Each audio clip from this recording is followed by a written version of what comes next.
Welcome to HinduInfoPedia, your lens into Bharat's cultural, legal, and societal battles. Today, we go beyond the law to the fire it lit across states.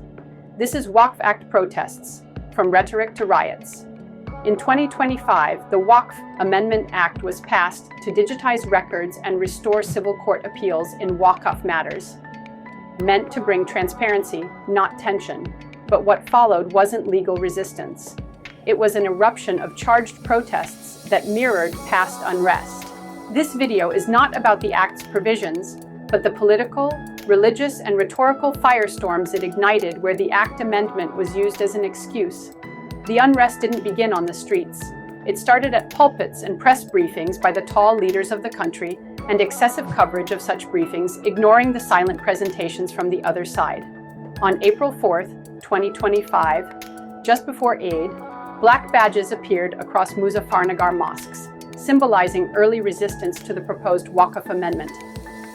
Shockingly, the very next day, the president of the Supreme Court Bar Association, whose duty lies in assisting the court, not fanning public unrest, stepped far outside his constitutional role. He branded the act a direct assault on Muslim religious autonomy and openly called for mass protests to protect Sharia, politicizing his legal authority in clear defiance of judicial neutrality.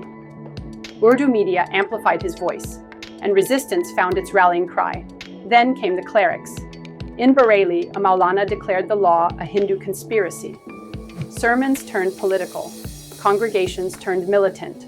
By April 10th, Murshidabad police arrested 4 youths inciting jihad to protect Waqf. A law about property records now stood accused of violating divine commandments. But the real accelerant? Politics. Opposition leaders echoed the emotional beats of earlier protests like those against the Citizenship Amendment Act in 2019. West Bengal's chief minister declared, "Bengal will not bow. This law is a conspiracy." Her rhetoric reignited the playbook from Shaheen Bagh. In Bangar and Dulian, mobs looted, burned, and attacked homes. Again, Hindus fled their own cities. AIMPLB's leader warned of eroded rights.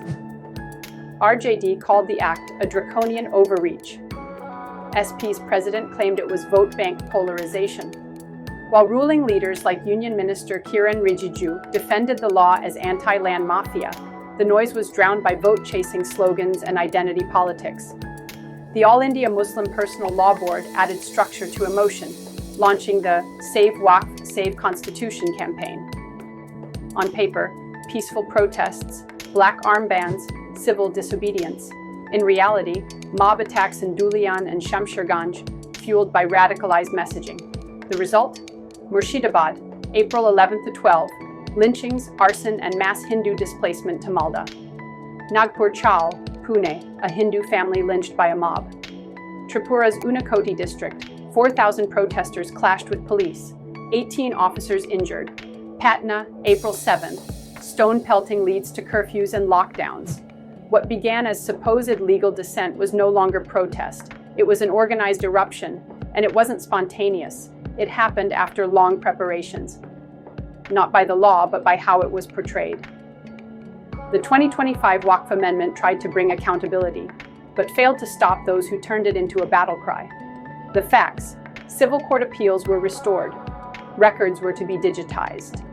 The perception: an assault on identity, faith, and history. Leaders, political, religious, and legal, spoke in tones not of reform, but resistance. And when words inflame instead of inform, societies pay the price. Riots don't erupt, they are engineered. In our next episode, we move beyond the violence to the silence, examining how the Waqf Act's passage exposed not just Muslim outrage, but also the quiet exclusion of Hindu voices and the media's one-sided narrative. Subscribe to HinduInfoPedia for fearless insights. Like, share, and help us bring truth to the surface.